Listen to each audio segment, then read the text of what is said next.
Alô, alô, boa tarde, sobe o som aí, Fabricião, sobe o som, solta o pagode, garoto, um abraço, boa tarde, chegando agora, a partir de agora, o cenário novo, estamos longe da redação, né, não, aliás, ela está bem perto, só que agora não temos mais, né, os barulhos e tal, enfim, está muito legal, recebendo hoje, olha quem está aqui, nada mais, nada menos que o goleiro Vitor. Obrigado, Vitor, por ter aceitado o nosso convite. Cadu Doné, meu ídolo, Dimar Oliveira está por aqui. Você participa conosco até as 2 da tarde aqui nos Donos da Bola. Hoje o Vitor, amanhã tem mais convidado, quarta também, quinta também, numa semana de estreia de cenário. Aliás, é uma reestreia, né? A gente já tinha um cenário parecido com esse aqui e agora sofreu algumas mudanças e tal, mas a gente, enfim, está num lugar silencioso, tranquilo, que dá para raciocinar. Enfim, deixa eu dizer uma coisa para vocês, um instante só. Vem cá, Cris. @ os Donos da Bola MG para você participar, porque a sua pergunta será repassada ao Vitor. Então você participa conosco através do Twitter, no @ os Donos da Bola MG. Participa, interage conosco aí até as 2 da tarde aqui nos Donos da Bola. Deixa eu saudar o Vitor aqui, já com uma pergunta. E a pergunta é a seguinte, Vitor. Aliás, a pergunta que a gente mais ouve nas ruas. Quando a gente colocou o anúncio de que você estaria aqui hoje, aí o pessoal perguntava, poxa, mas e agora? E o reencontro com o Riascos, que foi contratado pelo Cruzeiro? Como é que você encara isso, Vitor? Prazer em se receber aqui. Prazer é todo meu, agradeço o convite. Bom, acho que é uma pergunta recorrente de muita gente, né? Eu já ouvi bastante essa pergunta também. Claro que será um encontro marcante, até porque são dois protagonistas de um lance que marcou a história de um clube, né? E é inevitável que não repercuta, que não se crie uma atmosfera em cima disso, mas é como eu falei numa entrevista anterior, acho que acho que isso não pode tomar uma dimensão maior, representar muito mais do que a própria importância que tem o clássico, né? A hora que você for jogar o clássico, ter esse reencontro, você não pode mencionar isso de tal forma que a importância do clássico fique em segundo plano. Muito bem, agora a pergunta naturalmente, o torcedor pede para que essa pergunta seja feita, naturalmente porque ele marcou os 2 gols no primeiro jogo, aliás, ele marcou 2 gols nos 2 jogos e teve aquela defesa do pênalti, que inclusive foi... Eu digo aqui, quando você não estava, eu já dizia e hoje eu vou dizer com você aqui. Há cerca de 2 semanas a gente discutia qual o principal jogador da história do Atlético. E eu disse aqui no programa, falei, para mim o principal jogador da história do Atlético é o Vitor, com todo respeito ao monstro Reinaldo. O Ronaldinho Gaúcho passou por aqui, outros grandes atletas fizeram história aqui no Atlético, mas, na minha modesta opinião, você tem um papel fundamental na história do Atlético. Respeito quem pensa diferente, mas a minha opinião é essa. Você é o principal jogador da história do Atlético.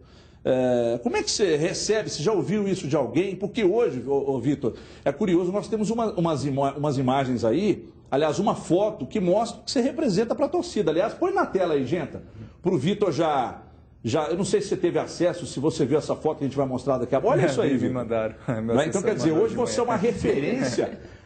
Os garotos, antes era o Ronaldinho, né? E hoje você assumiu o posto de grande ídolo dessa torcida. Como é que você absorve isso, Vitor? Olha, eu sinceramente não me vejo nessa condição. Eu me vejo dentro de um grupo de jogadores que tem importância para o clube.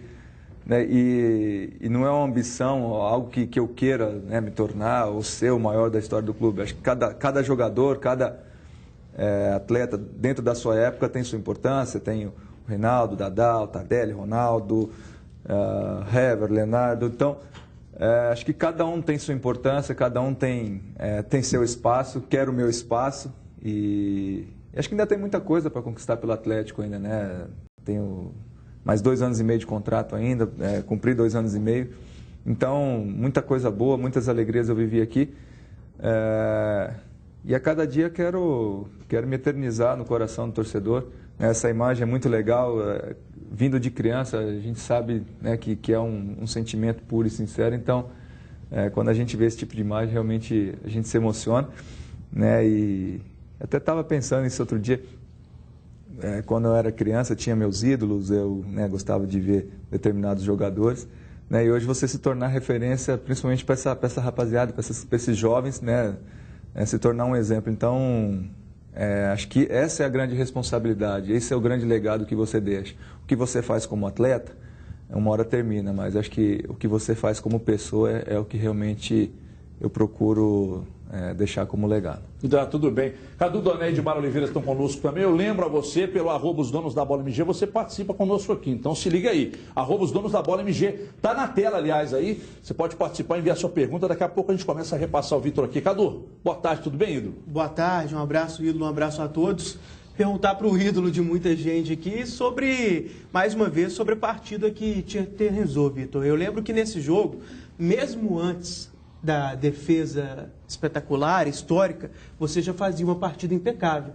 Eu lembro que momentos antes eu estava comentando o jogo e você fez uma defesa com um jogador chutando praticamente da pequena área e eu já dizia, ó, essa é a maior defesa do Vitor na história do Atlético. E depois você fez uma maior ainda. Ficou como segunda. Exatamente, ficou como segunda. Essa partida, além do lado histórico, emocional, tecnicamente foi a sua melhor partida, você colocaria assim? Bom, eu vejo que em termos de importância, sim, né? Acho que eu tive aí grandes atuações pelo Atlético, né? Tive ótimos jogos, mas sem dúvida essa foi a partida que mais marcou, né? Essa defesa até foi com o pé esquerdo, inclusive, né? É uma defesa que acabou incrível, né? Acabou sendo um pouco ofuscada pela defesa do pênalti, mas realmente foi uma defesa também de alto grau de dificuldade, porque vieram dois jogadores cara a cara comigo e a bola foi rolar de lado, eu consegui abafar no tempo certo no pé do atacante do Tijuana. Mas eu vejo que eu tive outras boas atuações, mas sem dúvida essa é a mais marcante aqui na minha história do Atlético. Realmente foi a partida, as defesas que mais repercutiram dentro da minha carreira. Você já tinha sido eleito melhor em campo por nós antes do lance final. Porque às vezes a votação é um pouquinho antes do jogo terminar, como foi os 46 mais ou menos, você já tinha recebido o prêmio. E eu não tinha votado em você. Falei, claro, foi um dos melhores em campo, não lembro que eu votei e ainda disse na hora do pênalti. Se ele pegar esse pênalti aí, eu dou uns 40 prêmios de melhor em campo para ele. Então eu estou te devendo 40 relógios, todo mundo me cobra.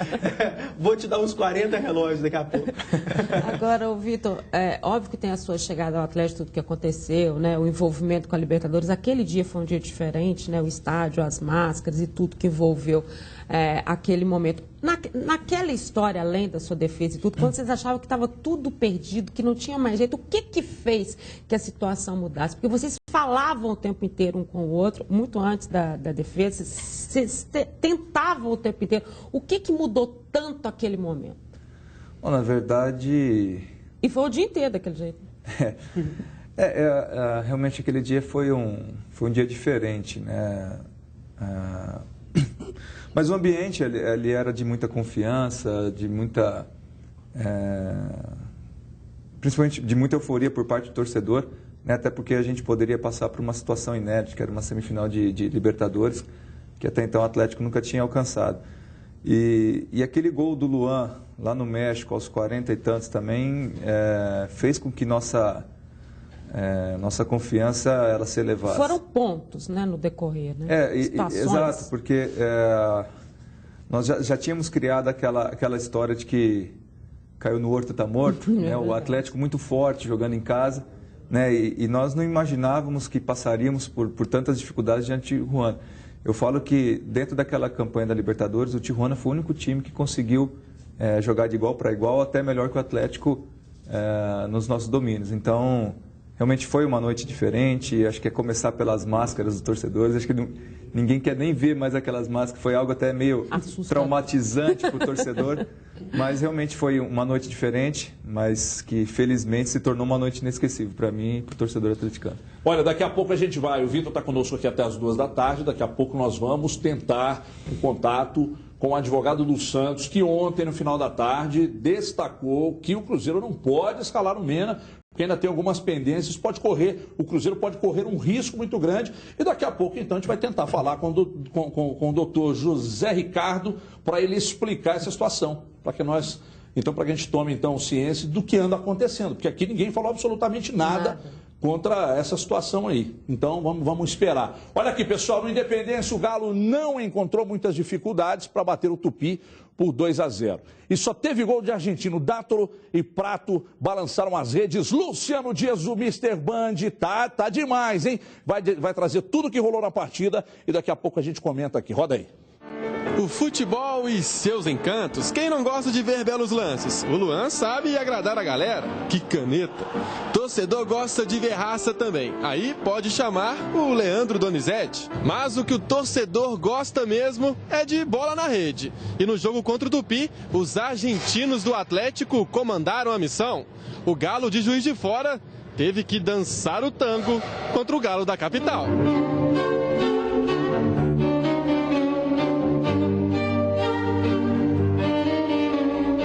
Dátolo e Lucas Prato deram trabalho para a equipe do interior. 7 minutos de jogo, falta para o Atlético, Dátolo na bola e golaço.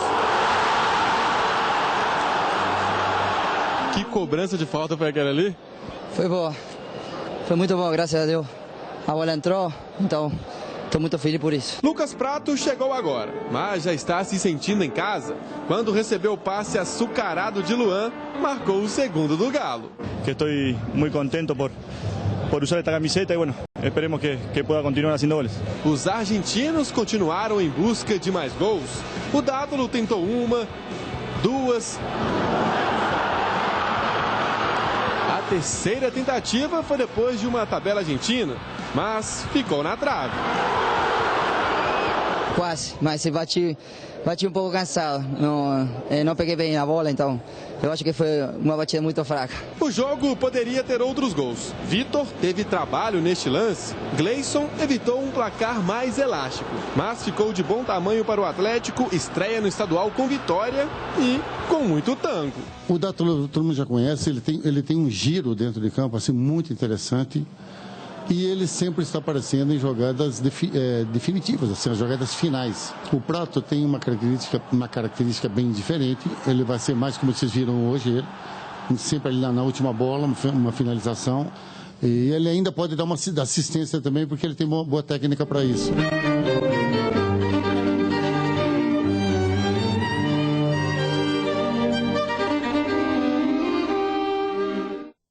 Muito bem, daqui a pouco a gente fala dessa situação do Atlético aí, da estreia no Campeonato Mineiro, agora direto, canal aberto com o doutor José Ricardo Tremura, ele é advogado do Santos e vai explicar a situação do Mena. Estamos ao vivo com o advogado doutor José Ricardo Tremura. Prazer recebê-lo aqui nos Donos da Bola, doutor. Um abraço. O que está acontecendo nessa situação do Mena e do Cruzeiro? O Cruzeiro pode escalar o Mena ou não, doutor? Um abraço também a todos os mineiros, por quem tem o melhor apreço. Eu sou formado pela Faculdade de Direito de Uberlândia e me agrada muito. A questão Mena é simples de ser entendida. O atleta ingressou com uma ação de rescisão do contrato com base na Lei Pelé. Obteve uma liminar. Liminar é uma decisão provisória em qualquer tipo de processo. O clube, o Santos, entrou com um mandado de segurança no tribunal pretendendo reverter a liminar. O desembargador deu um despacho também provisório, pedindo informações, pedindo defesa e esquecendo. Pode rever a sua posição, porém, isto é no âmbito liminar. Se o tribunal reverter, ele não poderá nem ser escalado. Se ele for escalado com liminar e amanhã perder a ação, reverte, ele volta para o Santos. Eu não digo que é temerário da parte do Cruzeiro, de quem quer que seja, escalar um jogador com liminar. Mas é meio preocupante, porque perdendo a liminar, reverte ao estado anterior. Ele não está liberado definitivamente do Santos. Isto só será quando o juiz der Ô, doutor, definitiva. Outros jogadores entraram em litígio contra o Santos, o Aranha, o Arouca e o Mena também esteve entre eles. Então, o único caso que ainda não está definido é o do Mena. Do Arouca e o Aranha já existe uma sentença da Justiça, portanto, ainda não houve julgamento do Mena e, por isso, ele não pode ser escalado na quarta, é isso? O Cruzeiro poderia escalar, correndo risco, porque 8 jogadores entraram com esse pedido. Só ele obteve essa liminar. O 7 não. Dos 7, 4 o Santos já resolveu. Arouca fez acordo, desistiu da ação, já está no Palmeiras. O Aranha fez acordo, desistiu da ação, já deve estar no Palmeiras. E nós estamos aguardando que também o Mena faça acordo e vá para o time que ele quiser. Da ação, e fica no Cruzeiro, vai para onde quiser. Agora, insistindo no processo, nós insistiremos na demanda até a última instância. Muito bem, doutor. Então, o jeito é esperar, não há outra alternativa. Algum outro jogador do Santos, o senhor citou 8 jogadores. Além desses 8, o Santos, antes da ação ser impetrada, algum outro jogador também entrou, mas houve um acordo antes disso? Só os que você fez citação. São 8, mas 3 de menor conhecimento. O caso de Matheus Índio, que já está no Vasco, desistiu, já está no Vasco. 2 outros meninos que vieram da base, que também já estão resolvendo a questão. Os mais conhecidos são Aranha, Aroca, Mena e Leandro Damião. Leandro Damião também entrou com a ação. Só que esse processo do Leandro Damião, a audiência é para agosto, é para final de março, e também o Mena não é para agora. Então, estamos esperando, porque alguém teria dito que o Mena estaria disposto a fazer acordo se nós iríamos colocar um obstáculo. Absolutamente. O Santos não quer, quem não quer ficar no Santos. Concorda, mas com acordo. Se for para esperar a decisão, vamos aguardar a distância final. Perfeito, doutor José Ricardo Tremura. Muito obrigado por ter atendido a nossa produção, por ter participado conosco aqui nos Donos da Bola. Sucesso para o senhor aí. Muito obrigado por ter atendido a equipe da Band. Também para vocês. Uma boa tarde e muito obrigado. Tá, então, o advogado do Santos explicando toda a situação envolvendo o Mena e deixando claro que existe um risco caso o Cruzeiro o escale. Na verdade, ele tem uma liminar, ele pode jogar por essa liminar, é o mesmo caso do Leandro Damião, que ele acabou explicando aí, só que é o seguinte, o que ele está dizendo é o seguinte, o Cruzeiro corre o risco dessa liminar ser caçada a qualquer momento, aí você tem que ver, mas se você jogar com ele, sim, a condição de jogo é dada pela CBF, quem vai falar assim, ele está ok, é a CBF, através da liminar que ele tem. Se essa liminar for caçada, ele para, aí tem de novo o processo, ele vai lá e tenta de novo. Como ele falou, eles vão insistir até o final. Mas disso o Cruzeiro sabia. O Cruzeiro sabia, senão não teria assinado o contrato. Aliás, me parece que houve uma demora na situação, na definição da situação do Mena, exatamente por causa disso. Porque tentaram que houvesse o acordo antes que ele assinasse o contrato. A gente fala dessa situação ainda hoje no programa, o Vitor está por aqui, não há como. O programa ao vivo é isso aí. É a hora que o advogado pôde nos atender e por isso ele foi... a gente entrou com ele ao vivo aqui agora. Mas deixa eu dar um recado para você, porque ano novo, meu amigo, vida nova, não adianta ficar aí reclamando do passado. O ano começou e está na hora de melhorar de vida, realizando o sonho de ter uma motocicleta Honda. A hora é agora. Veja como é simples realizar o seu sonho com o Consórcio Nacional Honda. É muito fácil, é muito barato comprar sua Honda com parcelas que cabem no seu bolso. Olha só, CG Titan 150 Fan, ESDI a partir de 148 mensais, é muito barato. Bis 100 ES a partir de 118 mensais. E tem mais, fazendo o seu consórcio Honda este mês, você ganha na hora uma camiseta personalizada Honda. É muito importante comprar seu consórcio com quem é especialista em motocicletas. Não se arrisque comprando de qualquer um por aí, hein? Invista seu rico dinheirinho com segurança em uma empresa séria e confiável. Consórcio Honda é a maior administradora de consórcios do Brasil e entrega mais de 35 mil motos todos os meses. A próxima pode ser sua. Vá correndo a uma concessionária Honda e faça já o seu consórcio. Agora a gente vai analisar aqui a situação do jogo de ontem contra o Tupi. Hoje pela manhã, Vitor, a gente tem uma participação diária na Band News. Eu dizia que o Atlético jogou do jeito que quis, com todo respeito ao Tupi, fez o placar, viu que não seria incomodado e deu uma segurada. Foi mais ou menos isso mesmo, o time deu uma poupada quando viu que não seria molestado pelo Tupi? Bom, eu até acho que o Atlético fez uma partida muito segura. Eu falei que, saindo do campo, que foi uma partida sem susto. E é normal até por início de temporada, você jogando em casa com 2-0 na frente do placar, você segurar um pouco. É difícil você manter a intensidade que nossa equipe sempre normalmente joga com o calor que estava ontem. Primeiro jogo de temporada, fisicamente ainda não estamos 100%. Então, acho que foi um jogo muito seguro, né? E até poderíamos ter feito um placar maior no segundo tempo, né? Quando perdemos algumas chances. O goleiro Tupi fez boas defesas e acho que até poderíamos ter conseguido uma goleada. Mas acho que, por uma estreia, primeiro jogo de temporada, foi um jogo muito bom. Eu tenho perguntas da Dimara e do Cadu, mas tem uma aqui do Maicon Eduardo. Góes, Maicon Eduardo Góes, do Twitter, está dizendo: Vitor, você pretende se aposentar no Atlético ou pensa, de repente, em jogar em outro clube? A pergunta é que você não vai falar, não, eu pretendo jogar em outro clube, mas você pretende aposentar no Atlético? Já estão querendo me aposentar. A gente ficou pensando em renovar o contrato. Não, Tem mais 2 anos de contrato. 2 anos e meio de contrato. Eu não sou o tipo de pessoa que gosta de ficar fazendo planos de aposentadoria, né? Eu gosto de viver meu dia a dia, gosto de me preparar para que eu possa continuar jogando em alto nível, né? E se for for algo que possa acontecer, que venha acontecer, seria um prazer imenso, seria motivo de muita felicidade para mim, até pela história que venho fazendo aqui no Atlético, mas não é algo que eu parei para pensar. Acho que tem muita coisa ainda para viver na bola e vamos passo a passo. A aposentadoria vamos deixar lá para frente. Agora, falando um pouco do jogo de ontem, efetivamente, Vitor, e óbvio que a gente está pensando já em termos de Libertadores, o Mineiro é uma preparação para isso. Essa manutenção do grupo, você tem o Lucas Prato que se mostra de uma forma ser esse jogador mais objetivo, né? Mudou um pouco a forma por ali, mas você vê o Luan jogando da forma como está jogando, o Marcos Rocha jogando do jeito que está. É uma diferença muito grande, essa diferença que o Atlético dá neste início de Libertadores, essa tranquilidade que se sentiu ontem, é uma tranquilidade, uma disposição para essa Libertadores?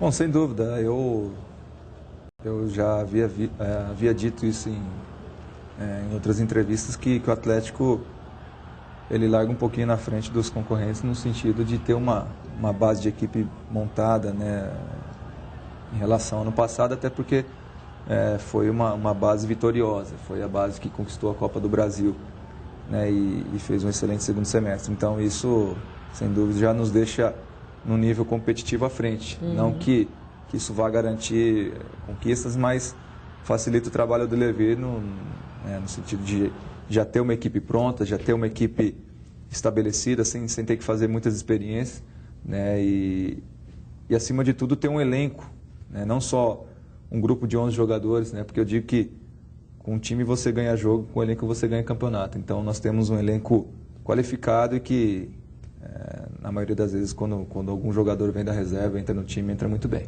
Cadu. Ô Vitor, recentemente a sua posição, a posição de goleiro, passou por uma chamada revolução, pelo menos a mídia tratou assim, com a chegada do Neuer jogando dessa maneira diferente. Meio no estilo goleiro-linha, saindo muito, bem adiantado, até fazendo parte ali do esquema do Guardiola como uma espécie de líbero. Você já foi perguntado sobre esse assunto e lembro de você dizer alguma coisa, né, no seguinte sentido: olha, eu também já faço isso há algum tempo, outros goleiros fazem, não é só o Neuer, não é bem assim. Fala um pouco desse assunto. Você acha mesmo que foi superestimada essa colocação do Neuer como um divisor de águas? E fala do seu trabalho dessa maneira. Ontem mesmo, contra o Tupi, você saiu de forma bem adiantada. Isso parte de você, do treinador? É uma mescla das duas coisas? Como é que é? Bom, na verdade, é algo que eu sempre fiz, né? Desde a minha época de Paulista de Jundiaí, 10 anos atrás. E acho que a questão do Neuer ela ficou muito evidenciada na Copa do Mundo, né? Porque é onde os holofotes do mundo todo estão apontados, né? Copa do Mundo, então tudo tem uma dimensão, uma projeção maior. Mas aquilo que o Neuer vem fazendo, vem desempenhando, jogar como um líbero ou mesmo como um jogador da linha, isso também é algo treinado, é algo que o Guardiola pede, que eles trabalham, sempre tem um jogador aparecendo para ele jogar. Então, eu falo que os goleiros europeus têm essa facilidade de jogar com os pés, ou eles recebem mais bola para sair jogando com os pés, porque são treinados para isso, né? São trabalhadas situações para isso, taticamente são trabalhados para isso. Defesa joga mais adiantada. Exatamente. E no Brasil, o goleiro ele é visto, a bola é recuada para o goleiro como último recurso, né? Normalmente, quando o zagueiro recua a bola para o goleiro no Brasil, é para dar aquele chutão, você não tem muita alternativa. Meio que como se fosse o último recurso. O brasileiro tem um pouquinho de vergonha de recuar a bola para o goleiro. Porque e é uma jogada. Até porque é meio cultural, né? Quando você recua a bola para o goleiro, às vezes já houve manifestação no estádio, começa aquela reclamação. Mas às vezes também, Vitor, perdão por ter interrompido, mas a turma fica nessa onda com o Neuer. O Rogério Ceni faz isso há 200 anos e muito bem, até melhor que o Neuer. Para mim, o Rogério é o goleiro que melhor joga com os pés no mundo. Se alguém tivesse que estar entre os três para disputar lá, era o Rogério Ceni, que chamou muito mais atenção com o Neuer, com os pés, do que... Mas poxa, é questão de ser é uma vontade com o Brasil, com o brasileiro. Eu sou Pacheco, eu sou torcedor. E o Rogério Ceni tinha que estar lá no lugar, quer dizer, antes de você, porque você meteu aquela canhota lá, a torcida foi lá loucura. Olha aqui, após a partida, o Levi Coupe fez uma análise, olha que interessante, no mínimo curiosa, sobre o atacante Luan. Roda aí, vamos ver. O Luan é incontrolável, tá? Não tem jeito. Mas a gente gosta dele mesmo assim. A gente estava comentando aqui do crescimento, inclusive. Do crescimento do Luan. Porque o Luan era o cara para entrar e enlouquecer o jogo. Agora não. Agora está cheio de mar, está meio Ronaldinho, agora metendo bola. Deu caneta. Deu passe pro prato. Uma partida espetacular do Luan, mais uma. Ao lado do Dátilo, foi o melhor em campo, na minha opinião. E a gente tem batido nessa tecla. Não é mais um jogador que deve ser reconhecido apenas pela raça, por ser um torcedor em campo. É técnico, finaliza, faz gols, dá assistência, dribla. É um jogador muito importante e até em termos táticos, né, Vitor? Ele faz um trabalho muito completo ali dentro de campo. Ele começa aberto pela direita, ali na linha de meias, mas centraliza quando é necessário, se aproxima dos volantes quando é necessário, recua, aparece lá na frente. É um baita de um jogador, né? É verdade, o Luan, esses 2 anos de Atlético aí praticamente que ele chegou, ele amadureceu muito, né? Não só a questão psicológica, mas eu acho que tecnicamente ele amadureceu demais, ele deixou de ser só um jogador de velocidade, um jogador que fazia a correria e incendiava o jogo, para ser um jogador técnico. Hoje, a alta capacidade dele de encontrar os companheiros em boas condições, de dar um passe, de finalizar. E taticamente também é um jogador que ajuda demais, né, em termos defensivos também, né? Ele recompõe muito bem a segunda linha ali, então hoje o Luan é um jogador vital para o nosso time, para que possamos continuar essa manutenção de esquema aí que a gente foi tão bem sucedido ano passado. Então, é um jogador de jogo imprescindível. Dele também, né? A gente falava muito dessa questão do futebol europeu, e o Everton fala muito disso, que o pessoal fala, eles jogam diferente sem a bola. Eu odeio esse negócio de gourmetização do futebol, sabe, Vitor? Eu brigo com o Cadu, a gente vira madrugadas discutindo isso no telefone, porque o Cadu acompanha e gosta. Eu sou muito mais contra isso do que você. Eu escrevi 30 colunas contra. Porque o Cadu, ele gosta e ele conhece muito. Eu sou meio ogro com esse negócio de futebol, gourmet e tal. Mas eu acho Deixa eu emitir uma opinião a respeito. Agora, no final do ano, eu tive a oportunidade de assistir um jogo. Eu fui assistir Roma e Milan no estádio. Eu confesso que eu saí decepcionado com o nível técnico. Os times são muito táticos, mas eles são um pouco ousados. Eles não jogam muito em função do erro do adversário, jogam muito em bola parada. Mas então não há aquela jogada de criatividade, aquela jogada do drible, jogada de velocidade, de aproximação. Então, confesso que eu me decepcionei um pouco, né? Eu acho que às vezes a mídia, de uma forma geral, a imprensa brasileira, valoriza, hiperdimensiona, valoriza demais o futebol europeu, sendo que a criatividade, um lance desse como o Luan fez, dando uma caneta, um chapéu, um lance de... Você não vê no futebol europeu, é tudo muito mecanizado, tudo muito previsível e assim, por se tratar de 2 equipes, né, que são consideradas potências no futebol mundial, eu saí de certa forma decepcionado, né? Eu falei, o Atlético joga um futebol muito mais bonito. Mas então, e para completar isso que eu estava falando, que é exatamente nessa valorização do futebol brasileiro, chega a ser impressionante, até numa volta de temporada, como é o caso do Atlético, como o Atlético faz bem as funções sem a bola. A movimentação do Atlético ontem sem a bola, e a gente sabe que isso é fundamental, porque isso é carregar a marcação. E o Luan tem um papel nesse caso muito grande. As pessoas às vezes notam, mas como ele preenche os espaços dos companheiros, como ele movimenta dessa forma. Então, isso também é feito aqui, isso também pode acontecer com as equipes brasileiras. As pessoas se surpreendem com o futebol que o Atlético apresentou, com o futebol que o Cruzeiro apresentou, mas é muito dentro disso, né? E se fala muito pouco disso. Esses que você está dizendo assim, olha, que ficam só com o futebol europeu, eu só acho que eles são maravilhosos, mas eles deixam de ver que aqui também tem equipes que fazem isso. Eu estou maluca. Ontem fez isso, né? Não, é engraçado que às vezes o mesmo lance que um comentarista faz num futebol brasileiro é visto com maus olhos, se acontece no futebol europeu, eu falo, tá vendo, isso é trabalhado, isso aí. Né? Então, é o que eu falo, valoriza demais o que tem lá fora e deixa de valorizar aquilo que tem dentro do país. Então, talvez o que o Brasil precisa evoluir, o futebol brasileiro, os clubes brasileiros, talvez precisa evoluir um pouquinho, eu acho que é em termos táticos. Eu acho que o jogador europeu ele é muito mais comprometido taticamente que o jogador brasileiro, mas em termos técnicos eu acho que o brasileiro não deve para ninguém. Você acha que é assim? Porque o Atlético é tão obediente taticamente. Talvez esteja mudando um pouco a concepção. Eu estou falando especificamente da sua equipe, né? Da forma, e até nesse caso do próprio Luan. A mudança do Luan é uma obediência tática. Mas eu acho que às vezes são tão obedientes que isso acaba atrapalhando o jogo. Acaba se tornando, como eu falei, um jogo previsível. Mecânicos, são muito inflexíveis. Né? Mas daqui a pouco a gente continua o papo com o goleiro Vitor aqui. Tem uma pergunta do Pedro Freitas muito interessante, daqui a pouco ele responde. Ô Vitor, o Atlético quando tem alcançado uma diferença de 2 ou 3 gols, retira o pé. É para poupar ou para criar emoção? Daqui a pouco ele responde. Olha, super promoção do consórcio Zema Potencial. Aliás, falando em potencial, vou dizer para você, hein, o Luan doidão, esse aderiu, hein? Temos para você planos para veículos novos e seminovos, com parcelas a partir, sabe de quanto? 396 sem juros, amigo. Até o Maluf Mão de Vaca aderiu. Não é financiamento. Você vai economizar R$13 ao dia e vai realizar o sonho do seu carrão. Então você tem que ligar agora 0800 727 0693. Sua ligação vai ficar retida.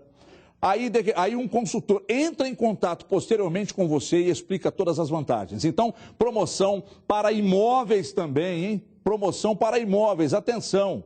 Marcos Rocha que está querendo casar aí, ó. Temos créditos de 50 a 900 mil reais para comprar o seu imóvel. Você vai ligar, o consultor também vai montar uma proposta personalizada e tal. E aí você vai sair do aluguel, amigo, com parcelas desse tamaninho aqui, a partir de R$460. Você pode, inclusive, comprar a sua casa, apartamento, lote, sítio ou construir também, até mesmo reformar. E se você não tem recurso para ofertar o lance, temos a solução. Atenção, você pode ofertar parte do crédito como lance, sendo contemplado, sua parcela pode cair. Então, parte do crédito entra como lance e aí a parcela cai ainda mais. Se você não entendeu, não tem problema. 0800 727 0693, ligue, consulte o regulamento. Lembrando que você pode usar também o seu fundo de garantia para comprar o seu carro ou a sua motocicleta. Aliás, o seu carro ou a sua casa. 0800 727 0693, ligue agora. E um detalhe, hein? Um detalhe. Feche agora, mas feche agora e depois mande aqui para o Twitter o que você achou do atendimento, que é cabeceira, é top, mas é muito bom mesmo. Eu li a pergunta aqui do Pedro Freitas, é o que ele quer saber, né? Se é para poupar ou se é para criar emoção, Vitor, porque a turma está reclamando que está tendo emoção demais no jogo. Atlético sem emoção não é Atlético, né? Eu falo que no Atlético a emoção ela não é opcional, não, ela é de série, né? Tá vendo, Pedro? Então já é uma coisa, faz parte da história. A gente vai para um rápido intervalo, é lá e cá para tomar uma água aqui, a gente já volta em 2 minutos. Até já.